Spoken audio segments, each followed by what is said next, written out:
चित्रकूट से राम की चरण पादुकाएं लेकर भरत अयोध्या लौट तो आए, लेकिन उनका मन वहीं कुटिया में छूट गया था। अयोध्या की सुख सुविधाएं उन्हें काटने को दौड़ती थीं। जिस सिंहासन के लिए सारा विवाद हुआ, भरत ने उस सिंहासन की ओर देखा तक नहीं। उन्होंने मंत्रियों और गुरु वशिष्ठ से स्पष्ट कह दिया, जिस सिंहासन पर मेरे रघुनाथ का अधिकार है, उस पर बैठने का पाप मैं कभी नहीं करूंगा। भरत का यह निर्णय सुनकर पूरी अयोध्या निःशब्द रह गई। राजभवन के ऐश्वर्य को त्याग कर भरत अयोध्या की सीमा पर स्थित नंदीग्राम चले गए। उन्होंने संकल्प लिया कि जब तक उनके भैया वनवासी का जीवन जिएंगे, वे भी एक तपस्वी बनकर रहेंगे।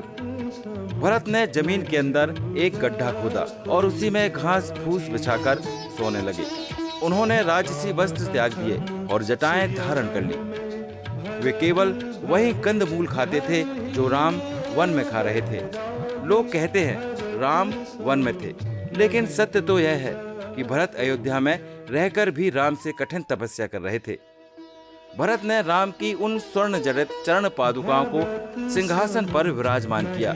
वे हर सुबह उन खड़ाओं की आरती करते, उनसे अनुमति लेते और फिर सेवक की तरह राज्य का कार्य संभालते थे।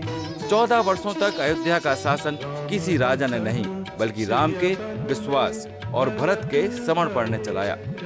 भरत ने सिद्ध कर दिया कि सत्ता भोगने के लिए नहीं, बल्कि सेवा करने के लिए होती है। भरत का यह त्याग रामायण के सबसे ऊंचे आदर्शों में से एक है। यदि राम त्याग की प्रतिमूर्ति है, तो भरत उस त्याग की परछाई।